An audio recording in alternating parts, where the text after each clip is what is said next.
Do you want something as spacious as a Tahoe but with the style of a Land Rover? Well, that's what the Defender 130 provides you. I'll include a link to the Land Rover and Salt Lake's website in the description down below. They're providing us with this Defender 130. Let's get right into it.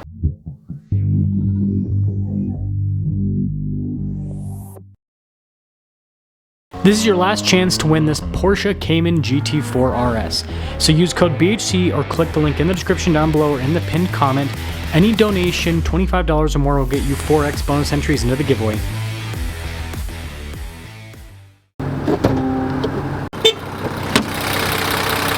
Under the hood is a turbo 3-liter inline 6 that goes through an 8-speed automatic. Fuel economy 17 around town, 21 on the highway, with power outputs being 296 horsepower and then 347 pound-feet of torque. If you're able to, I'd really appreciate it if you would subscribe. It really helps make these reviews possible. Just like other new 26 Defenders, you got the new checker plate design on the front fenders, and then we got the giant Defender logo there with the Land Rover logo offset to the side. We also have the slightly revised headlight design. We also have fog lights on the bottom, parking sensors too. And although they've tweaked some style elements, the overall vehicle looks very similar to before.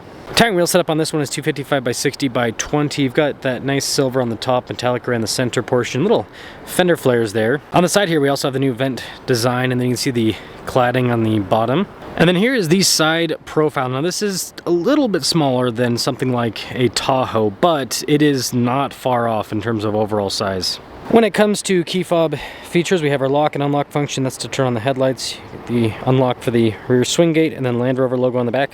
Speaking of the back, let's pop in and take a look. You actually have a little bit of storage on the swing gate itself. We've got a cargo cover here in the rear, and because this is an air suspension Defender, you can raise and lower the back end to help accessing it. Now with the third row folded up, you don't have a crazy amount of storage space, just like most full-size SUVs with 3 rows, but you do still get an outlet there in the back. Kind of hard to see, it's off to the corner. And then with that third row folded down, sorry, the cargo cover's in the way a little bit, you have tons of space, so it's very practical that way.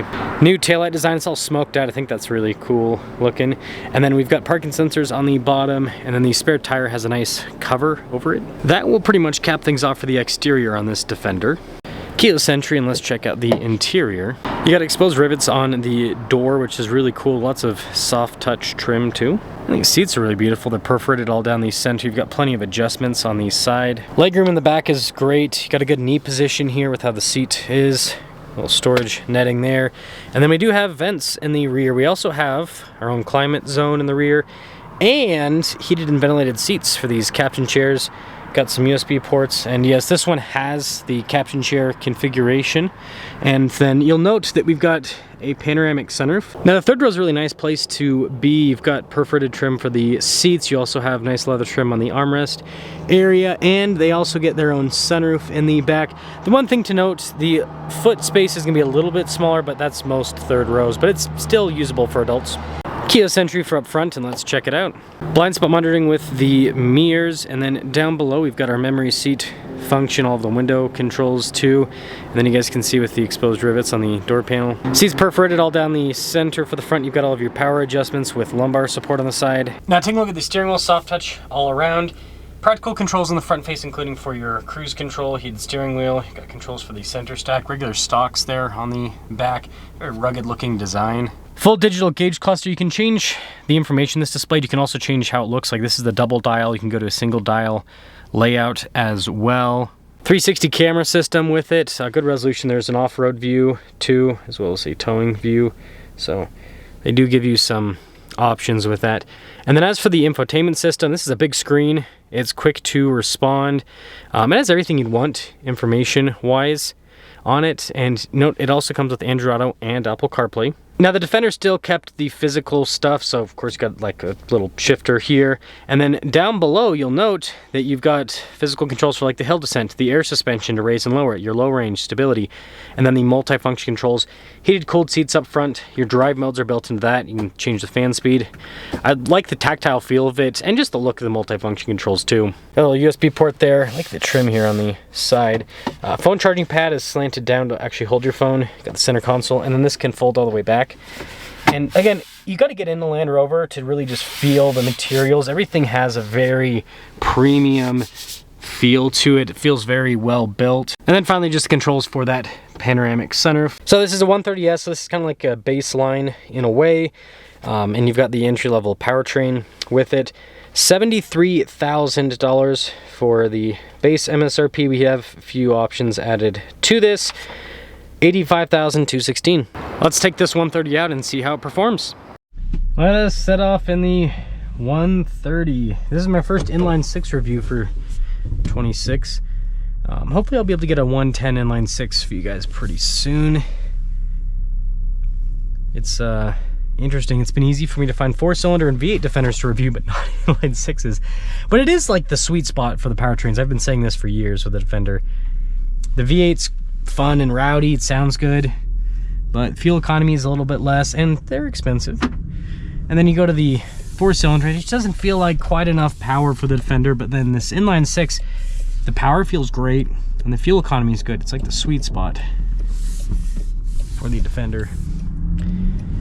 Now, if you've never driven a Land Rover before, you're missing out. They are incredibly comfortable. The suspension with the air suspension is great, and this one has kind of a little bit of a larger wheel to it.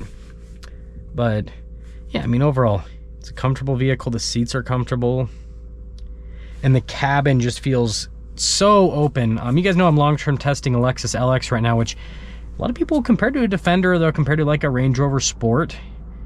And it's crazy, like that feels like I'm in this like tight like cave basically, whereas this, it feels like I'm in this wide open cabin.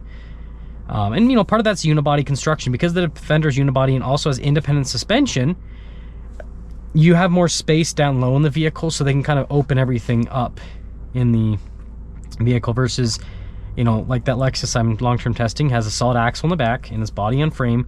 So, you know, body and frame is already going to push things up, and then you have a solid axle that pushes things up further.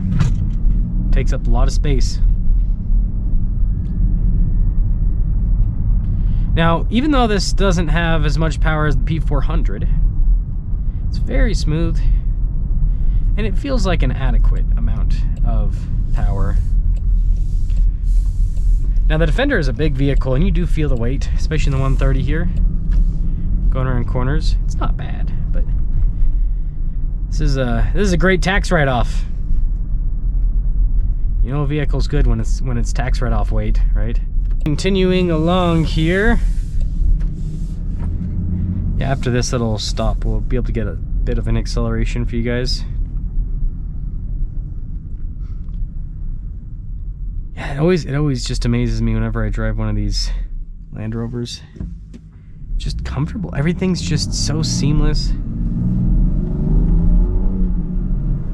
Man, and the power delivery is just buttery smooth. With inline sixes are great engines. I love them. It's my favorite powertrain other than a V8. And I'm starting to like inline sixes more than V8s, to be honest, because the fuel economy is so much better.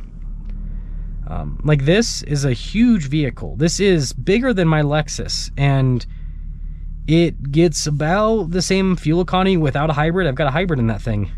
So it's actually pretty impressive. And again, a lot of that's just the inline six construction. And it doesn't feel bad to go, that's the thing about inline six, is great. It doesn't feel bad to go high up in the RPMs. Like a V6, like I'm doing a lot of comparisons to the Lexus because they're kind of in the same segment. It's kind of choppy at the top. But this, no matter how high you get up in the RPMs, it is smooth. And the suspension's nice and floaty and comfortable. And here's the thing is, so this driveway, I don't know if you guys saw, it's a very aggressively sloped driveway. A lot of vehicles, independent suspension, when they go up that driveway, they kind of struggle a little bit, where they kind of tip a bit. But even though this has independent suspension, with the air suspension, it actually articulates quite well. It's pretty impressive what they've done here. So that is the 130. Let me know your thoughts on it. But I mean, if you're looking for the Land Rover style and you got a lot of kids, or just need to move a lot of people around, or want more space, the 130 provides that. And the cool thing about the base 130, unlike the base 110, the base 110 has the 4-cylinder, but the base 130, because this is a bigger vehicle, they only do inline six. There's no 4-cylinder. So it's like you get a great powertrain, in my opinion, right off the bat. So let me know your thoughts.